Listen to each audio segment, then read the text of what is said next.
আসসালামু আলাইকুম, আশা করি আপনারা সবাই অনেক ভালো আছেন। এক্সিনোসের 850 প্রসেসর সহ 90 হার্জ রিফ্রেশ রেটের পাশাপাশি 50 মেগাপিক্সেলের ট্রিপল ক্যামেরা সেটআপ সহ স্যামসাং নিয়ে আসলো বাজেট রেঞ্জে তাদের নতুন আরেকটি ফোন, স্যামসাং গ্যালাক্সি A04s। এই মোবাইলটি অনেক দিন ধরে এই ফোনটি আমাদের কাছে রয়েছে। আসলে রিভিউ আনার কথা আরও কয়েক সপ্তাহ আগেই, বাট অনেক লেট হয়ে গেল। অবশেষে এই ফোনটির ফুল রিভিউ ভিডিও নিয়ে এসেছি। স্পেশালি এই ফোনটার মারাত্মক কিছু ভালো দিক এবং মারাত্মক কিছু খারাপ দিক রয়েছে। তার পাশাপাশি আসলে এই ফোনটি কাদের জন্য কেনা উচিত হবে সব কিছু নিয়ে ইন ডিটেলসে আজকের ভিডিওতে আলোচনা করবো। সো চলুন তাহলে দেরি না করে শুরু করা যাক।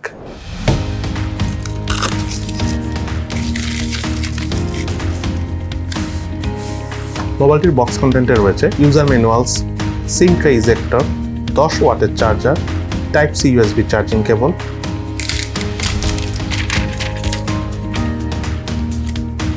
এবং স্যামসাং গ্যালাক্সি A04s মোবাইলটি। ডিজাইন এবং আউটলুকের কথা বলতে গেলে প্রাইস বিবেচনায় মার্কেটের সবচাইতে নিম্নমানের প্লাস্টিকের তৈরি এই মোবাইলটির বডি এবং রিয়ার প্যানেল, যা খুব ইজিলি স্ক্র্যাচ পড়ে যেতে পারে। তাই অবশ্যই ফোনটি কেনার পর একটা ব্যাক কভার কিনে নেবেন। আরেকটা বিষয় হলো, এখনকার যুগে প্রায় সব ফোনেই কিন্তু ডিসপ্লেতে একটা স্ক্রিন প্রোটেক্টর থাকে, কিন্তু এই ফোনটাতে স্ক্রিন প্রোটেক্টর নাই। এটা বড় সমস্যা না, সমস্যা হলো খুব ইজিলি ডিসপ্লেতে স্ক্র্যাচ পড়েও যায়। সো অবশ্যই যদি আপনার ফোনটা কিনে থাকেন, দোকান থেকে বের হওয়ার আগেই ডিসপ্লেতে একটা স্ক্রিন প্রোটেক্টর পাশাপাশি রিয়ার প্যানেল একটা ব্যাক কভার কিনে ইউজ করে লাগিয়ে দেন বের হবেন। এছাড়াও 6.5 ইঞ্চির ডিসপ্লে সহ মোবাইলটির থিকনেস হলো 9.1 মিলিমিটার এবং ওয়েট হলো 195 গ্রাম। ওভারঅল স্ট্যান্ডার্ড সাইজের এই হালকা মোবাইলটি সিঙ্গেল হ্যান্ডে বেশ কমফোর্টেবল ভাবে ক্যারি করা যায় এন্ড খুব ইজিলিও লং টাইম ইউজ করা যায়। আমার কাছে থাকা এই মোবাইলটির কালার ভেরিয়েন্ট হলো ব্ল্যাক কালার। এই মোবাইলটির আরও দুটো কালার ভেরিয়েন্ট রয়েছে। বাটন এবং পোর্টসের কথা বলতে গেলে মোবাইলটির রাইট সাইডে রয়েছে পাওয়ার বাটন এবং ভলিউম রকার, এবং এই পাওয়ার বাটনটি সাইড মাউন্টেড ফিঙ্গারপ্রিন্ট স্ক্যানার হিসেবে কাজ করে। মোবাইলটির লেফট সাইডে রয়েছে সিম কার্ড, যাতে দুটি সিম কার্ডের পাশাপাশি রয়েছে ডেডিকেটেড ভাবে মেমোরি কার্ড ইউজ করার সুবিধা। মোবাইলটির উপর অংশে রয়েছে নয়েজ ক্যান্সেলেশন মাইক, মোবাইলটির নিচের অংশে রয়েছে main speaker, primary mic, type C USB charging port এবং 3.5mm হেডফোন জ্যাকের পোর্ট। এই মোবাইলটিতে থাকা ফিঙ্গারপ্রিন্ট স্ক্যানারের পজিশন আমার কাছে একদম ঠিকঠাকই মনে হচ্ছে, তবে ফিঙ্গার টাচ করার সাথে সাথে ফোন আনলক হলো কিছুটা অ্যানিমেশন রিলে রয়েছে, দ্যাটস ওয়াই একটু ডিলে হয় ফোনটা আনলক হয়ে ডিসপ্লে অন হতে। তবে মোবাইলে থাকা ফেস আনলক সিস্টেমটি যথেষ্ট ফাস্ট এবং স্মুথলি কাজ করে। সেই সাথে মোবাইলটিতে ইম্পর্টেন্ট প্রায় সব ধরনের সেন্সরসও রয়েছে। এই মোবাইলটিতে থাকে সিঙ্গেল মেইন স্পিকারের পারফরমেন্স প্রাইস হিসাবে যথেষ্ট ঠিকঠাকই ছিল। সাউন্ডের বেস, লাউডনেস মোটামুটি ব্যালেন্সই পেয়েছি। ইভেন 100% ভলিউমও এই মোবাইলের স্পিকার থেকে আমরা কোনো প্রকার ডিস্টরশন পাইনি। ওভারঅল এই মোবাইলের স্পিকার পারফরমেন্স ঠিকঠাকই লেগেছে আমাদের কাছে। অপারেটিং সিস্টেম হিসাবে মোবাইলটিতে রয়েছিল অ্যান্ড্রয়েড 12 ভার্সন। ইউআই হিসাবে মোবাইলটিতে রয়েছিল One UI 4.1। মাল্টিটাস্কিং এর পারফরমেন্স ওভারঅল বেশি স্মুথ ছিল। 4GB র্যাম হলো, র্যাম হ্যান্ডেলিং যথেষ্ট ভালোভাবে করছিল, দ্যাটস ওয়াই আমরা অনেক হেভিলি এবং অনেক রাফ অ্যান্ড টাফভাবে ফোনটি ইউজ করতে পেরেছি, কোনো প্রকার ল্যাগিং এর দেখা পাইনি। তার পাশাপাশি অনেকগুলো অ্যাপও আমরা ব্যাকগ্রাউন্ডে রান করে খুব ইজিলি সোয়াপ করে ইউজ করতে পেরেছি। এই মোবাইলটিতে রয়েছিল 6.5 ইঞ্চি সাইজের IPS প্যানেলের PLS LCD ডিসপ্লে। HD+ ডিসপ্লের এই মোবাইলটির রেজুলেশন হলো 1600x720 পিক্সেল। ডিসপ্লের পিক্সেল ডেন্সিটি হলো 270 ppi। 400 নিটস পিক ব্রাইটনেস থাকা এই মোবাইলটি আউটডোরে সানলাইট কন্ডিশনে বেশ কমফোর্টেবল ভাবে ইউজ করা যায়, তবে ডিরেক্ট সানলাইটের নিচে ইউজ করার সময় কিছুটা প্রবলেম হচ্ছিল। কিন্তু ক্যামেরা দিয়ে যখন আমরা ডে লাইট কন্ডিশনের ছবি তুলেছি তখন কোনো প্রকার লো ব্রাইটনেস জনিত প্রবলেম আমরা ফেস করিনি। সেই সাথে মোবাইলের ডিসপ্লে সেন্টারে ঠিক উপরে রয়েছে ওয়াটার ড্রপ সেলফি ক্যামেরা এবং মোবাইলটিতে রয়েছিল ওয়াইড ফাইন L1 সাপোর্ট। এই মোবাইলটির রিয়ার প্যানেলে রয়েছিল ট্রিপল ক্যামেরা সেটআপ, যার মেইন ক্যামেরাটি হলো 1.8 অ্যাপারচারের 50 মেগাপিক্সেলের ক্যামেরা এবং বাকি দুটি ক্যামেরা হলো 2.4 অ্যাপারচার করে 2 মেগাপিক্সেলের ডেপথ সেন্সর ক্যামেরা এবং ম্যাক্রো সেন্সর ক্যামেরা। রিয়ার প্যানেলে থাকে ক্যামেরাগুলো দিয়ে ছবি তোলার সময় ফোকাসিং বেশ সুন্দরভাবেই করা যাচ্ছিল, কালার টোন এবং কালার ডিটেলস বেশ ভালোভাবেই ধরে রাখতে পারছিল। ডাইনামিক রেঞ্জ ওভারঅল মোটামুটি ধরে রাখতে পারছিল, ইভেন জুম করে তোলা ছবিগুলোরও কালার ডিটেলস বেশ ভালোভাবেই ধরে রাখতে পারছিল। মেইন ক্যামেরাটা আমার কাছে ওভারঅল ভালোই লেগেছে। অপরদিকে 2 মেগাপিক্সেলের ম্যাক্রো সেন্সর ক্যামেরা এবং ডেপথ সেন্সর ক্যামেরা পারফরমেন্সের কথা বলতে গেলে, স্পেশালি আমরা যখন পোর্ট্রেট মোডে ছবি তুলেছি যথেষ্ট ভালো ডাইনামিক রেঞ্জের কভারেজ পেয়েছি। এর পাশাপাশি এজ ডিটেকশনও যথেষ্ট ভালোভাবে করতে পারছিল। কালার ডিটেলস আমি মনে করি 2 মেগাপিক্সেল হিসাবে ঠিকঠাক আছে, তবে ম্যাক্রো সেন্সর ক্যামেরাটা আমার কাছে খুব একটা ভালো লাগেনি। অ্যাটলিস্ট 5 মেগাপিক্সেলের ম্যাক্রো সেন্সর ক্যামেরা না হলে খুব একটা ভালো ছবি পাওয়া যায় না। এই মোবাইলটার ফ্রন্ট ফেসে রয়েছিল 2.2 অ্যাপারচারের 5 মেগাপিক্সেলের সেলফি ক্যামেরা। সেলফি ক্যামেরা দিয়ে ছবি তোলার সময় ছবিগুলো তুলতে একটু সময় নেয়, তবে ছবির কালার টোন বেশ ভালোভাবেই ধরে রাখতে পারে। কালার ডিটেলস আমার কাছে ওভারঅল ভালোই লেগেছে। ডাইনামিক রেঞ্জ ঠিকঠাকই ছিল। অ্যাজ এ 5 মেগাপিক্সেলের সেলফি ক্যামেরা হিসাবে আমার ওভারঅল পারফরমেন্স ঠিকঠাকই লেগেছে। এই মোবাইলটিতে ক্যামেরা টু API এর প্রপার সাপোর্ট নেই, সো আপনারা চাইলে জি ক্যামেরার মতো ম্যানুয়াল ক্যামেরা খুব একটা ইউজ করতে পারবেন না। Samsung Galaxy A04s এই মোবাইলটিতে রয়েছিল 5000 mAh ব্যাটারি এবং সাথে রয়েছে 10 ওয়াটের চার্জার, এবং এই 10 ওয়াটের চার্জার দিয়ে এই ফোনটি আমাদের সম্পূর্ণ চার্জ করতে প্রায় 3 ঘন্টা থেকে 3.5 ঘন্টার মতো সময় লেগেছে। তবে একবার চার্জ করার পর টুকটাক বেসিক ইউজ করে আমরা একদিনের থেকে একটু বেশি চার্জ ব্যাকআপ পেয়েছি। অপরদিকে মোটামুটি হেভি ইউজ করে লং টাইম ভিডিও দেখে বা লং টাইম ফোনে কথা বলে আমরা অল ইন অ্যারাউন্ড এই ফোনটি থেকে 5 ঘন্টার মতো চার্জ ব্যাকআপ পেয়েছি। এই মোবাইলটি রয়েছিল স্যামসাং এর Exynos 850 প্রসেসর। এটি একটি অক্টাকোর প্রসেসর যার ট্রানজিস্টর সাইজ হলো 8 ন্যানোমিটার, এবং জিপিইউ হিসেবে মোবাইলটিতে রয়েছিল মালি G52। বাংলাদেশ মার্কেটে এই মোবাইলটি দুটো ভেরিয়েন্ট এসেছে, একটা হলো 4GB RAM 64GB storage variant, আরেকটা হলো 4GB RAM 128GB storage variant, এবং দুটো ভেরিয়েন্টের র্যামের টাইপ হলো LPDDR4X এবং স্টোরেজ টাইপ হলো eMMC 5.1, এবং 4GB RAM 64GB স্টোরেজের এই মোবাইলটার অফিসিয়াল প্রাইস হলো 17,999 টাকা অর্থাৎ 18,000 টাকা, এবং 4GB RAM 128GB স্টোরেজ ভেরিয়েন্টের অফিসিয়াল প্রাইস হলো 18,999 টাকা অর্থাৎ 19,000 টাকা। মোবাইলটির আন্তর্জাতিক স্কোর পেয়েছি আমরা 1,51,046, বেঞ্চমার্ক স্কোর পেয়েছি সিঙ্গেল করে 178, মাল্টি করে 1113। স্টোরেজ স্পিড চেক করতে গেলে এটি স্পিড পেয়েছি 259 MB/s, রাইট স্পিড পেয়েছি 120 MB/s। এই মোবাইলটিতে আমরা পাবজি গেমসটা খেলেছি এইচডি গ্রাফিক্সে হাই ফ্রেম রেটে, তবে পারফরমেন্স খুব একটা ভালো পাইনি। দেন আমরা মোটামুটি একদম লো গ্রাফিক্স সেটিংয়ে পাবজি গেমসটা এই ফোনটিতে প্লে করেছি, তবে অনেক ল্যাগিং এবং ফ্রেম ড্রপের দেখা পেয়েছি। মেইনলি Exynos 850 গেমিং এর জন্য তো একটা স্ট্যান্ডার্ড প্রসেসর না, সো পাবজি গেমসটা এই ফোনে খেলে আমাদের খুব একটা ভালো লাগে নাই। অপরদিকে ফ্রি ফায়ার মোটামুটি আমরা ভালো গ্রাফিক্স সেটিংয়ে খেলতে পেরেছি, খুব একটা ল্যাগিং এ দেখা পাইনি, হালকা হালকা পেয়েছি। সেই সাথে কল অফ ডিউটি গেমটা খেলেছি, এটা অবশ্য ফ্রি ফায়ারের থেকে ভালো ছিল, আশ্চর্যজনক হলো এটা সত্য।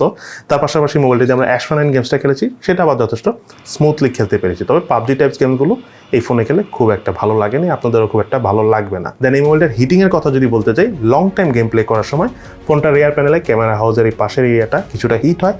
ইভেন লং টাইম যখন আপনারা ভিডিও ওয়াচ করবেন, স্পেশালি মোবাইলের ইন্টারনেট ডাটা দিয়ে, তখন ফোনটা ওভারঅল হিট হয়, বাট এটা কোনো হিটিং ইস্যুস না, কিছুক্ষণ সময় দিলে ফোনটা আবার আগের মতো ঠান্ডা হয়ে যায়।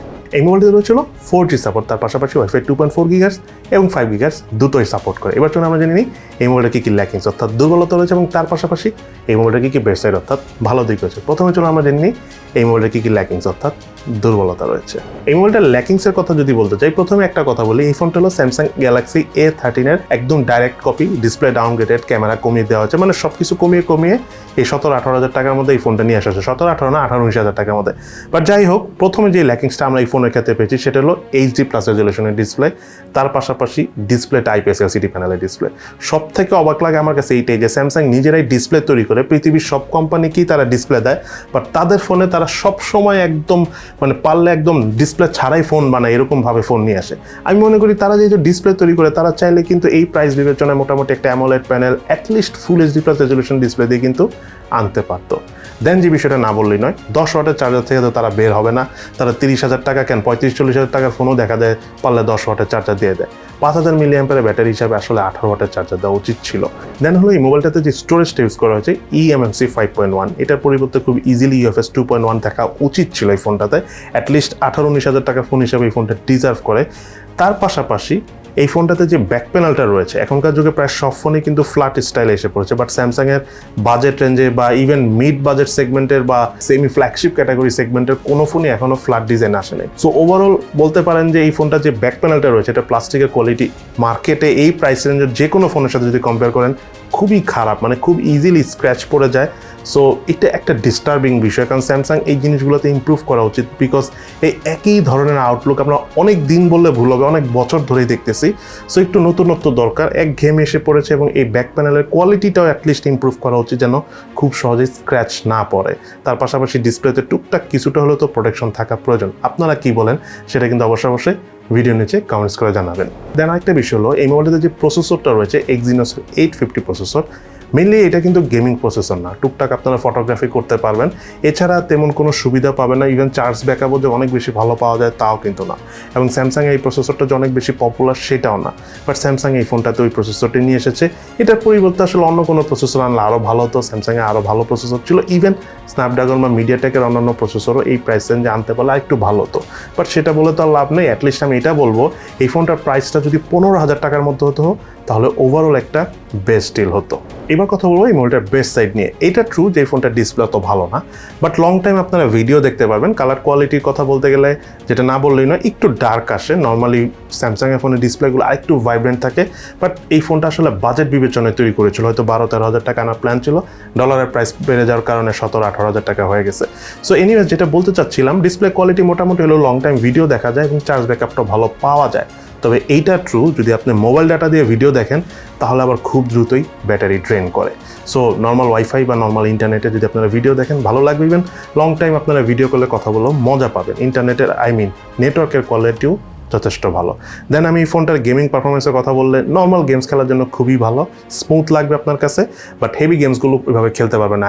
পাবজি টাইপস গেমসগুলো আপনারা খেলে এই ফোন আসলে মজা পাবেন না। দেন একটা বিষয় আমার স্যামসাংয়ে খুব ভালো লাগে, সেটা হলো তারা অলওয়েজ বাজেট রেঞ্জের ফোনগুলোতেও কিন্তু নয়েজ ক্যান্সেলেশন মাইক দেয়, যেটা অন্য কোম্পানি 20,000 টাকার ফোনও এখনকার যুগে দেয় না। সো এই জিনিসটার জন্য স্যামসাংকে আমি থামস আপ জানাচ্ছি, বিকজ নয়েজ ক্যান্সেলেশন মাইক দিলে ওভারঅল একটা গুড কোয়ালিটি পারফরমেন্স পাওয়া যায়। দেন যে কথাটা না বললে নয়, এই ফোনটা রিয়ার প্যানেলে যে ক্যামেরা পারফরমেন্স আমার কাছে যথেষ্ট ভালো লেগেছে। যদিও 2 মেগাপিক্সেলের macro sensor camera, depth sensor camera এই ফোনে রয়েছে, বাট পোর্ট্রেট মোডের ছবি তুলে খুব ভালো পারফরমেন্স পেয়েছি। এজ ডিটেকশন অনেক ভালো ছিল এবং লাইট পেলে মোটামুটি ভালো ছবি তুলে। ইভেন সেলফি ক্যামেরা দিয়েও ছবি তুলে আমাদের কাছে ভালো লেগেছে। এই প্রাইস রেঞ্জের এখনকার যে ফোনগুলো রয়েছে সেগুলো ফোনের থেকে এই ফোনটা সেলফি ক্যামেরা আমার কাছে বেশি ভালো লেগেছে। দেন সর্বশেষ এই মোবাইলের ইউআই পারফরমেন্স এবং মাল্টিটাস্কিং এর কথা যদি বলতে চাই, ফোনটাতে অ্যান্ড্রয়েড 12 ভার্সন রয়েছে, স্যামসাংয়ের One UI 4.1 রয়েছে। কিছুদিন পরে One UI 5.1 আসবে, তখন হয়তো এই ফোনের আপডেট আসবে। এই বছরের শেষে না আসলে আগামী বছর শুরুর মধ্যে এই ফোনে আপডেটটা এসে পড়বে। বাট এখন যে অবস্থায় রয়েছে আমরা কোনো প্রকার ল্যাগিংয়ের দেখা পাই নাই, হেভি ইউজ করেছি, কোনো ইস্যুস পাই নাই। আর স্যামসাংয়ের ফোনে আসলে ইউআই নিয়ে সচরাচর প্রবলেম হয় না, সামটাইমস হয়, বাট এখন আমরা এই ফোনটাতে ইউজ করতে যে কোনো ধরনের ল্যাগিং বা ফ্রেম ড্রপের দেখা পাই নেই, মাল্টিটাস্কিং থেকে রাফ অ্যান্ড টাফ ইউজ করে। দেন হলো ফাইনাল ভার্ডিক্ট, অর্থাৎ সব কথা শেষ কথা, এই ফোনটা কাদের জন্য কেনা উচিত হবে। প্রথমেই বলে দিই, যারা গেমস খেলতে চান তারা আসলে এই ফোনটা কিনেন না, আপনাদের আসলে ভালো লাগবে না। আর টুকটাক যারা ফটোগ্রাফি করেন তাদের কাছে মোটামুটি ভালো লাগবে, বাট লং টাইম যারা চার্জ ব্যাকআপ চান, স্পেশালি যারা লং টাইম অনেক কথা বলেন, মানে basic day to day use করেন, তাদের জন্য আসলে স্যামসাংয়ের এই ফোনটা ওভারঅল একটা গুড চয়েস। তবে মার্কেটে এই প্রাইস রেঞ্জে আরও অনেক ফোন রয়েছে, অবশ্যই আপনার এই ফোনটা কেনার আগে অন্যান্য ফোনের সাথে একটু চিন্তা ভাবনা করে ডিসিশন নিয়ে কম্পেয়ার করে দেন কিনবেন। এটা আপনার জন্য ভালো হবে, কারণ আপনার টাকা আপনি কষ্ট করে ইনকাম করেন, সো খরচ করার সময় একটু কষ্ট করে চিন্তা ভাবনা করে দেন খরচ করবেন। সো সবাই ভালো থাকেন, সুস্থ থাকেন, এবং এই ফোনটা আপনাদের কাছে কেমন লেগেছে সেটা কিন্তু অবশ্যই ভিডিও নিচে কমেন্টস করে জানাবেন। ইনশাআল্লাহ দেখা হবে ফিউচারে।